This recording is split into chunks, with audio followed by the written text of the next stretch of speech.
Hi friends, ఈరోజు నా work ఏంటో ఈ వీడియోలో అయితే చూపిస్తాను. ఎండ్ వరకు అయితే చూడండి. ఫుల్ వీడియో వచ్చేసి డిస్క్రిప్షన్లో అయితే పెట్టాను, వెళ్ళైతే చూడండి. ఎప్పట్లాగే మనం సుల్తాన్ ఖర్జూర్ అయితే కోసేసాము. 2 కోట్లలో అయితే అవ్వవి. అంటే ఖర్జూర్ అయితే దగ్గర పడ్డది అవడానికి. పైనుంచి కింద పడుకొని కాయలన్నా కచ్చడం అంటారు. అవి వచ్చేసి ఇలా డాబా పైన అయితే వేస్తాము. డాబా పైన వేసిన తర్వాత ఒక సంచిలో వేసి ఒక రూమ్లో అయితే ఉంచుతాము. అవి చలికాలంలో అయితే మేకలకి అయితే వేస్తాము. మార్నింగ్ ఖర్జూర్ పని అవగానే మనకైతే బాక్స్ రూమ్లో అయితే పని ఉంది. ఈ అంజీర మొక్కల్ని పోయిన వాటిని లబ్బర్తో అయితే కట్టాలి. ఈ లబ్బర్తో కట్టడం వల్ల యూజ్ ఏంటంటే, ఇప్పుడు ఈ మొక్కల్ని గట్టా మేమైతే క్లీన్ చేస్తాము. అప్పుడు వాటర్కి గట్టా ఇరిగిపోతాయి అనమాట ఫోర్స్ వల్ల. అందువల్ల ఇలాగైతే లబ్బర్తో గట్టా కడతాము. మీకైతే డౌట్ రావచ్చు, ఈ తాడుతో కట్టొచ్చు కదా లబ్బర్తోనే ఎందుకని. తాడుతో కట్టడం వల్ల అయితే మొక్కలు ఎదిగినప్పుడు డ్యామేజ్ అయితే అయిపోతాయి, టైట్ అయిపోయి.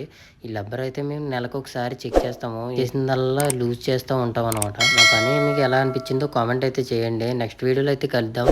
ప్లీజ్ సబ్స్క్రైబ్ అయితే చేయండి. ఉంటాను ఫ్రెండ్స్, బాయ్.